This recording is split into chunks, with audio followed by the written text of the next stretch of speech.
Yo, what is up, guys? It's Kainbeats here with the random Reddit readouts. That's right, I'm here to deliver you some random stories off Reddit any day of the week. If you want the subreddit, I'll leave the links in the description, and if you have any stories, leave them in the comments and I'll give them a like and reply. Anyways, without further ado, let's get to the first story. I put a whole bag of jelly beans up my ass. Fooled my cheating soon-to-be ex-wife into thinking I was cheating, then thermally nuclear shinobi ghosted and served her Christmas Day. I hope you got some time and a snack because this one is going to be super long, as the events that follow span from late 2019 to last week. As per the rules, all names are altered herein. Okay, so here's the backstory. My soon-to-be ex-wife was my first high school sweetheart. We started dating in 1992, when we were both 17. We're both 45 now, and we've been together ever since. She's the only woman I've ever been with my entire life. We married 5 years later at 22, fresh out of college. A year later, we had our first of 2 children, both boys, 22 and 17. 23 years I gave to her. Built her a house, worked my ass off to get her the life that she wanted. Sure, we had rough patches, but what marriage doesn't?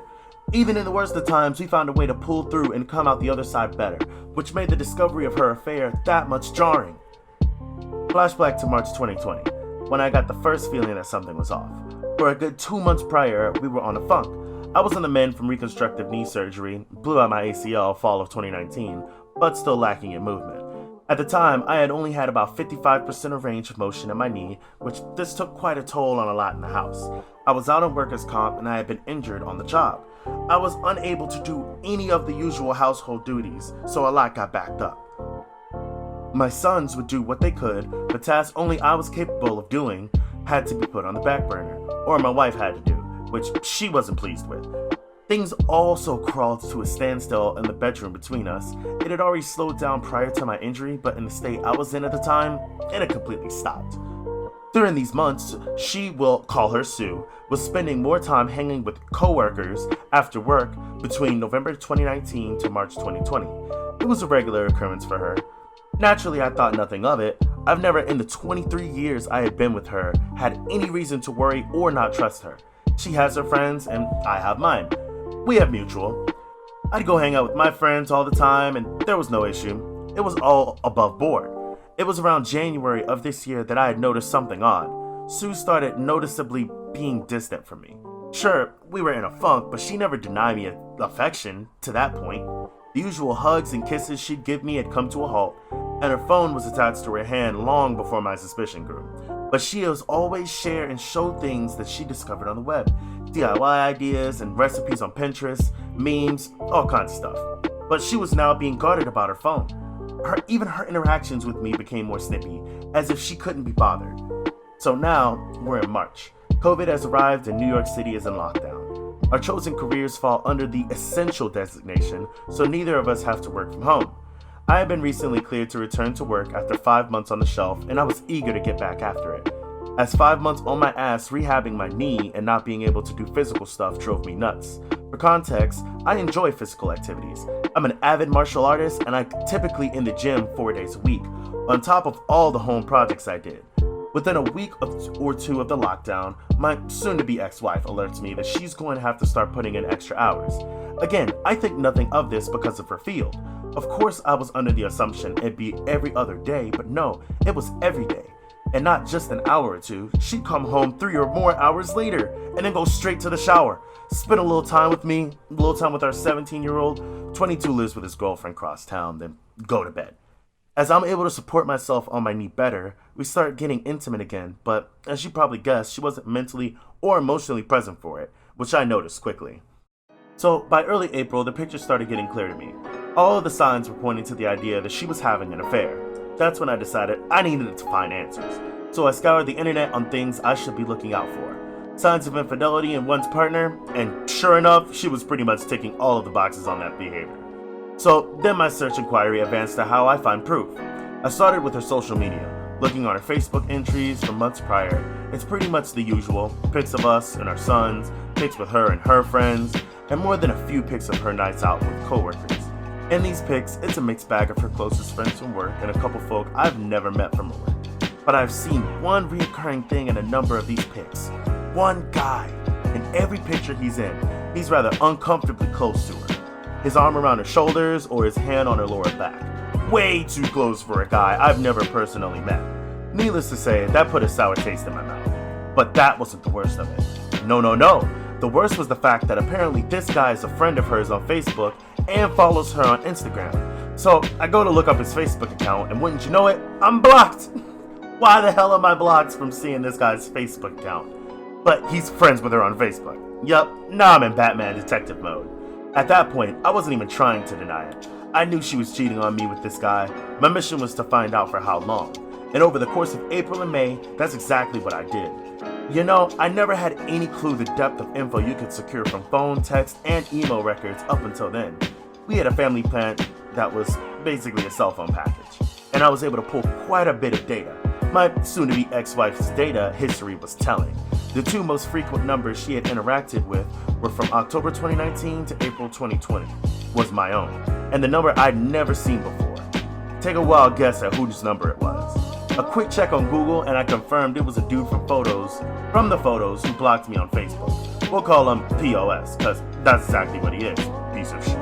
Anyway, the pictures becomes even clearer at this point, but a lot of their messages and texts were disjointed, which means she was deleting a lot of them. I knew she was cheating on me with this guy, but nothing in the data could serve as a smoking gun. I needed more evidence. It's at this point that I told my best friend Oz what I had found. He asked me did I confront her with what I had, and I said no because I felt like it wasn't enough. That's when he told me about an app that I could download to apparently spy on her communications in real time. I won't say what the name is, but only because I know the rules on here. I got it installed, synced up my data plan, and waited. Within days of doing so, I finally saw it. A text string between the two of them talking about how much fun they had had the previous night, making plans to do it again and that weekend. It's at this point that I tell my best friend Oz what I had found. He asked me did I confront her with what I had, and I said no because I felt like it wasn't enough. That's when he told me about an app that I could download to apparently spy on her communications in real time. I won't say the name as I don't know the rules on that here. I got it installed, synced up my data plan, and waited. Within days of doing so, I finally saw it. A text string between the two of them talking about how much fun they had had the previous night and making plans to do it again that weekend. Boom! Gut punch. To say I was completely devastated was an understatement. I guess that moment counts as my D-Day, and for the next 2 days, I was just broken. I actively distanced myself from her those 2 days immediately after D-Day, which she was noticeably shaken by. She tries to console me and ask me what was wrong, but I just brush it off and leave her presence. I couldn't even look at her. This woman, who I gave my 23 years of my life to, who I had given everything I could and more to as a husband, and she stepped out of our marriage for a guy just 5 years older than our eldest son. By the third day, I wasn't even sad anymore, I was just pissed. I contacted Oz to let him know my suspicion was confirmed, and he asked me had I confronted her yet. My answer was no. I told him I wanted payback. I didn't want to just divorce her, I wanted to destroy her. I wanted to leave her life in shambles and fucking ruin her. It was going to take time to do so, and I devised a plan. In my readings and research on infidelity, I saw a quote that resonated with me that went, "The enemy of infidelity is unpredictability." Well, something to that ilk. That was going to be the basis of my plan. I was going to make her life hell on wheels, while also secretly planning my exit strategy. So we're now in early June, and I've still got the app installed. Pretty much every night I'm gathering as much data as I can, seeing their back and forth messages. They're talking like it's a full-blown relationship they're in. Sexting, lovey-dovey stuff, nudes, the whole freaking bag. At this point, I've had stopped looking at any of it. I was just collecting info and cataloging on my private FPS server. Meanwhile, I started doing things out of the ordinary. I started going out at odd times, I started coming home even later than she does. In her presence, I'm on my phone a lot more than usual, and when she asks what are you up to, I simply just say, stuff, and put my phone away. I'd also changed my login info on everything, so she couldn't access any of my stuff. Mind you, our entire marriage, we'd never hid anything from each other, but right around, I'm assuming the start of their affair, she changed her password on Facebook, as well as on her phone stating she had to because of the security breaches in the recent months. Yeah, really nice cover for hiding your affair from your husband. Anyway, I clued Oz in on my plan, as well as telling my older and only sister and 2 more of my closest friends what was going on. These are people I trust with my life, and I swore them to secrecy. For context, Oz and I have been friends since we were kids, and the other of our friends, Joey and Nina, were known since high school. Make a note of Nina, she comes to play down the road. July comes, and my soon-to-be ex-wife is in full paranoia mode. She's texting and calling me a lot more frequently now, asking me if I'm going to be home when she gets home, when I'm coming home while she is and I'm not, asking me what I am up to, just the works. I can see the seed planted in her head the month prior is starting to sprout, especially in her communication with a piece of shit. She's confiding in him with her doubt and confusion, telling him that I'm getting cold and distant. The fucking nerve on this woman. In the interim of all these interactions with POS, she's suggesting that maybe they should stop meeting up at our house because she has no idea if I just show up, confirming that yes, she and this frickwad were in my home. Thanks, Sue. POS asked her in the specific communication was she worried about me potentially cheating on her, which actually pissed her off. I can't even begin to describe the level of joy and how many laughs I got of reading that exchange. My cheating wife arguing with her affair partner over if she's mad that her husband should be cheating on her, or could be cheating on her. Oh, the frickin' irony. Now, bear in mind, I am not hooking up with anybody. When I leave, I'm usually at Oz or Joey's throwing back some booze, watching fights, and spending time with my bros, or at my big sister's house, hanging with her and Bill. Well, my brother-in-law. I said Bill. I'm slow, don't judge me. Who's like an older brother to me? My sis is 52 and her hubby is 58. She had told him about my soon-to-be ex-wife's infidelity, but not my plan. Couldn't risk it as he's a bit of a blabbermouth. We'll fast forward now to October. That's when things seriously pick up. I've been in my faux affair for 3 months now, and Sue is hyper aware of the fact that I'm actively pulling away from her. It's been as long as the day I enacted my plan until the day that she confronted me, October 20th, 2020, that I'd even touch her. No hugs, kisses, no initiation of intimacy, nothing. Not like she needed it. She was still fucking POS, just at his place or at motels. So that afternoon, she calls me into work, which wasn't rare before all of this began, but certainly hadn't happened in a while, and asked me to come straight home after work, saying she had something important to tell me. I'm not gonna lie to you all. I half believed that she was gonna come clean about her infidelity, but she of course didn't. Instead, I get home to her asking me was I unhappy with her. The freaking nerve. She cites the fact that I've been spending way too much time away from home. I don't show her affection anymore and our sex life has completely died. She tells me she's worried I'm pushing her away because I was resentful of how she treated me the month I was rehabbing my knee, and then came the punchline. She freaking asked if I was cheating on her. Folks, I fell on the floor laughing, hysterically. And when I say hysterically, I mean Joker laughing, gas hysterical. On the surface, it looked like to her assuming it was me laughing off the notion of being unfaithful. But it was of course actually me laughing at the sheer irony of what was happening in front of my eyes. I'm tearing up, pounding on the floor, in complete hysterics for a good 2 minutes before I compose myself enough to answer. I sit up and look her in the eyes for the first time in months, shaking my head, but I don't give her an answer. I stand up, brush myself off, kiss the top of her forehead, and go about settling in for the night. Later that night, as I'm in my office, I decided to, you know what, given the brevity of the moment, I wanted to see what she was telling him. So I fire up the app, and sure enough, they're actually texting in real time. She tells POS, I know he's cheating on me. I asked him tonight and he literally laughed in my face. He fell on the floor and laughed for like 5 minutes. It wasn't 5 minutes, obviously. He doesn't even care how I feel anymore. I don't know how or why, but he's gone. I know I've lost him. This is karma. I know it. The smile I had on my face reading that must have resembled the Cheshire Cat. She was breaking. POS attempted to console her, saying that if I cared enough about her, she wouldn't have had to come to him to give her what I wasn't giving her. But the tone of her responses told me she was just having doubt. She had the nerve to step out of our marriage because I was unable to fulfill my role as a husband due to a legitimate injury, and kept the affair going for, at that point, nearly an entire year. But the idea of her losing me to another woman was enough to make her waver? What a freaking weakling! Now, during all of this, I was exacting the second part of my plan for payback, getting all of my affairs in order financially. In September, I had met with a family attorney to get the ball rolling on divorce papers, with the mountain of evidence I'd piled up to that point. New York is an at-fault state as far as divorce, and the overwhelming amount of proof I had gathered displaying Sue's infidelity pretty much solidified I could nail her to the freaking wall in a divorce case. My lawyer instructed me to get all of my financials in order and prepare for whatever division of assets might come as a result.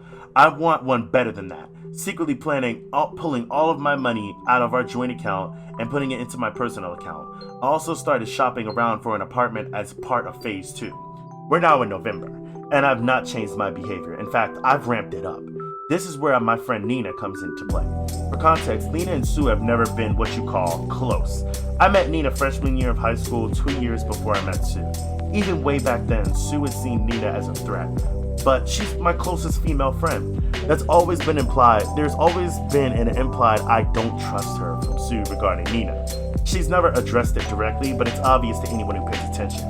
Conversely, Nina's never been a big fan of Sue either. Early in me and Sue's relationship, Nina called to attention to me how Sue was pretty much imposing herself into our little square of friends, whereas I didn't do the same with Sue's set of friends. That irked Nina, because she knew why Sue was doing it to her. Among Sue's circle, even now, there are no male friends aside from POS, whereas Nina is the only girl in my square. Nina had been stuck overseas due to the virus, and finally returned to NYC November 3rd. Oz, Joey, and I decided we were going to celebrate her return with a night at Joey's house for dinner and drinks. There was only 5 of us: Oz, Joey, Joey's wife, who was also Nina's sister, Nina, and myself. Sticking to the CDC guidelines, we take the Rona very seriously. Nina, being the evil mastermind she is, comes up with an evil idea to trigger Sue. She suggested we take some photos in the same vein of the photos I discovered Sue and POS months prior, and then post them to Facebook. That's just what we did. It wasn't until the 5th that Sue got wind of it, as I'm guessing a few friends noticed my updates and saw how uncomfortably close I was with Nina. This really f***ed up her mind, because she still believed I was cheating, and I can almost guarantee she wanted to accuse Nina, but she knew that Nina had been stuck in Europe for the majority of the year. Still didn't stop her from attempting to dress me down that night for being so, as she said, handsy in the pics. I saw this as a golden opportunity to deliver the lead jab for my knockout blow. I say, so what about the pics with you and POS from last year?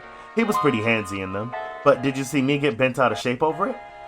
Deer in headlights. It was the first time I even mentioned the dude's name throughout all of this. The hamster wheel in her head started reeling in real time, and she tried to explain away all those pics. To that point, she hadn't even known I saw them. That's how little I use Facebook. When I actually do post something, it's like an event to people, which is why the pics with Nina specifically got so much traction among our circles, especially a way she did. He's that way with everyone. He's just a really friendly guy. I can see how it looks, but there's nothing there. I'm sorry if these pics hurt you. I'll delete them. No, the pics aren't what hurt me. The year you've been f***ing the dude whilst lying to me that you're working extra hours and hanging with friends is what hurt me. But vengeance, as Lieutenant Commander Worf from Star Trek TNG so famously said, is a dish best served cold. From that night, Sue was extra specially clingy and attentive to me, like annoyingly so. She tried to initiate affection, intimacy with me, and I'd stonewall her with every chance. All the while, I'm still archiving everything she's saying to POS. Mind you, by this point, I'd long since gone numb. Any desire I might have had to save my marriage was dead. I checked out the day I enacted the first phase of my plan. She's confiding in him that I've gotten worse, that she doesn't know what to do, and she feels that I absolutely hate her. I do. Then comes the bombshell. She says that she can't see him anymore. The guilt is too much for her, and she feels like karma is suffocating her. She can't risk losing me. She says that she loves POS deeply, but she's still in love with me. She has to save her marriage before she loses me. No, my dear, you're about 8 months too late for that. POS loses his shit, saying such things as, he doesn't love you the way I love you, and you're making a mistake. You can't just throw me away like this. That text chain would be the last they'd have until about 3 weeks ago. Throughout the remainder of November into December, Sue is stuck in limbo. She's trying to gouge where my headspace is and still unable to tell if I'm actually being unfaithful. Meanwhile, a piece of shit is still blowing up her phone daily, but she's not responding to him. I'd see her check her phone often to quickly put it away. Meanwhile, phase 2 of the plan was now officially complete. The divorce papers were done, I had found me a studio apartment in a co-op city, New Yorkers will know the area, and signed a 2-year lease on it. All of my money was in my personal account, and I was ready to throw my haymaker. So we're now in Thanksgiving. My oldest and his girlfriend were hosting a small gathering of our immediate families. So them, oldest and his girlfriend, oldest girlfriend's parents, she's an only child, myself, Sue, and our youngest. We've had a great night. My oldest girlfriend is studying to be a chef, and she did all the cooking herself. The girl can freaking cook, let me tell you. As I had to keep up appearances of nothing being wrong between Sue and I initiated affection with her several times that evening. Kisses on the cheek, cute little hugs, wrapping my arms around her shoulders from behind. The gestures didn't go unnoticed by her as she reveled in it. Bear in mind, this was the first time I had touched this woman since I kissed the top of her head the night she confronted me in October.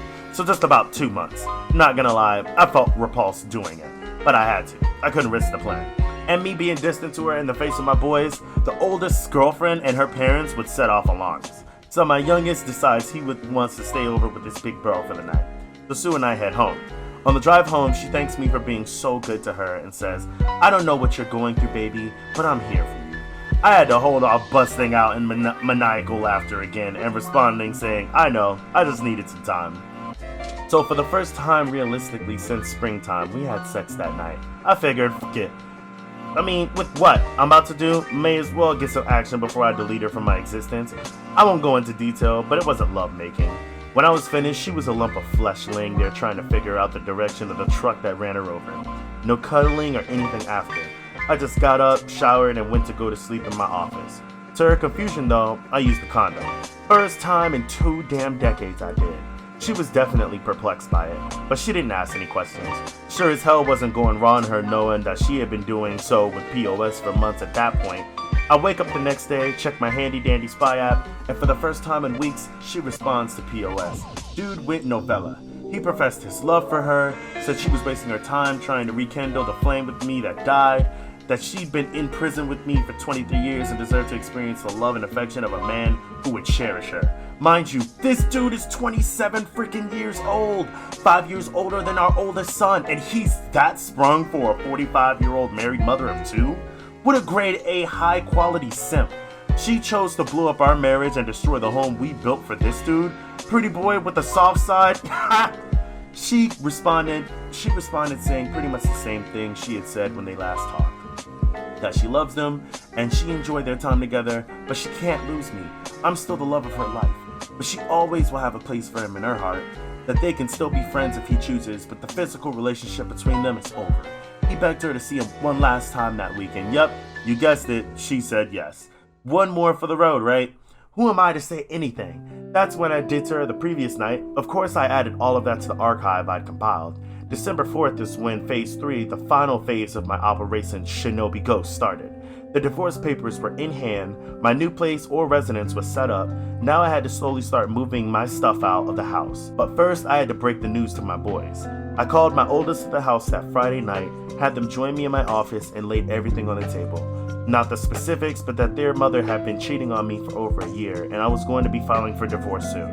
My 17-year-old was especially shaken up by this because he himself had recently experienced his first taste of infidelity. Yup, his first girlfriend cheated on him just 4 months prior. Seeing his heart broken a second time at the idea that his own mother was capable of doing this hit him hard. My oldest took it a lot better and suggested taking his brother in to live with him until this blows over, to which I agreed. We packed some of his stuff and he asked me was I gonna be okay. I told him, yes son, I'm going to be alright, and so are you. We're gonna be alright, I promise. And then they were off. The hardest part was now over, and it was now time to arm the nukes. Over the next few weeks, day by day, Oz would help me get a little of my most sensitive stuff out the house, gave him a list of all the definite stuff to grab while Sue and I were at work, and left him the spare key. This was all stuff Sue wouldn't notice was missing unless you told her it was gone. I had also gotten a new phone and a phone number and told everyone who needed to know. Oz, Joey, Nina, and my boys, my sis, and my mother, a new contact info. Meanwhile, I'm keeping up the house with Sue, she's none the wiser. Trickling bits and pieces of affection to her just to keep her off the trail while she's still in contact with POS. Not to the extent that they had been prior, but there's still an emotional thing happening. The fog is faint, but it's still there. All the while, I gather everything, and I do mean everything. Every bit of data I've archived since starting the plan. Call logs, texts, pics, emails, everything, and started making printouts. Folks, I must have spent over $1,500 on staple supplies. Printer ink, papers, binders, the works. And I cataloged everything in order from the beginning of the affair until the last bit 2 weeks ago. December 16th in the binders, 14 of them. I then put one in each box. and then gift wrapped them, addressing them to various people. My mother, my father passed away 7 years ago, her parents, her 2 sisters, her brother, her HR department. Did I forget to mention POS works for the same company, and there's an express rule against intercompany relationships because of the nature of what she does. Several of her friends, POS and POS's parents, lugged all of these effers to the post office and shipped them all out December 16th, ETA for delivery December 22nd through the 24th. Perfect. So we're now at Christmas Eve. Sue comes home around the usual time, no idea if she's seen POS. I stopped tracking her on the app around the 18th. Figured I'd gotten all of the mileage I needed from it. As per usual, she showers, hangs out with me for a bit. I blow her back out on the living room couch. I know I'm a freaking asshole.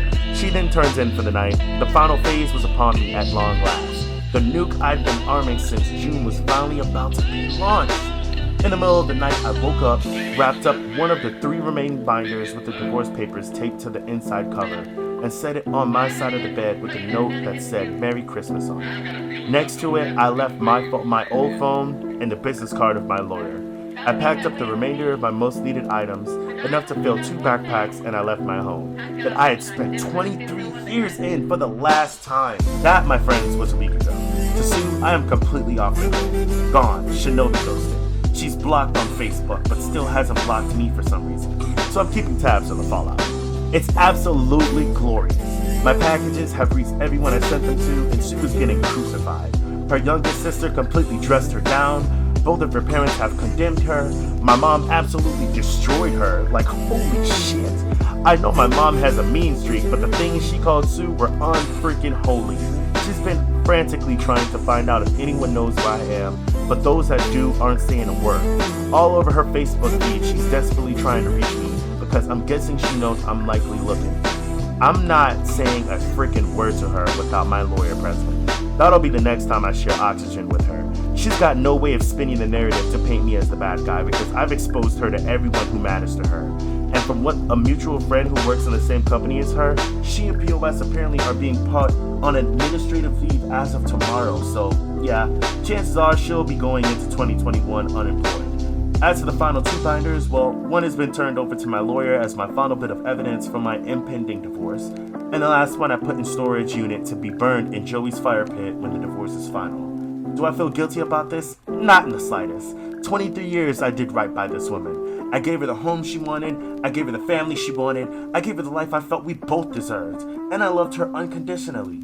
Never have I faltered, never have I strayed, never have I entertained the notion of breaking my vows. When an issue came up that I felt was affecting our marriage, I came to her and told her that we sorted it out as best as we could. She opted to find comfort in another man's bed rather than come to me and say she was unhappy with her sex life at the time. She decided to step out with a young punk who gave her the tinkles. So no, I have no sympathy for what I did, or for her. She can burn in hell for all I care. The most I stand to lose is my house, a car, and maybe a couple $100 a month in alimony. But seeing as the divorce is filed under the statute of adultery and NYS is at fault, that might get waived with the unsurmountable amount of evidence I provided. As far as I'm concerned, she's dead to me, and I'm never looking back. Quick edit. NYS is not fully at fault. Under certain circumstances, a divorce can be filed at fault.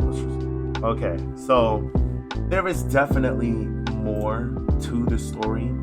If you guys leave a like, I'll most likely be uploading episode 2 to this, most likely tomorrow or within the next few days. I want to thank you guys so much for making it to the end of this video. This really sounded crazy, so I had to read this. Sorry, not sorry. I do have to give credit to the man. He wrote an amazing story. I am at awe. Like, I don't know how you could sit and lay in the same bed as her. I get why you started sleeping in your office.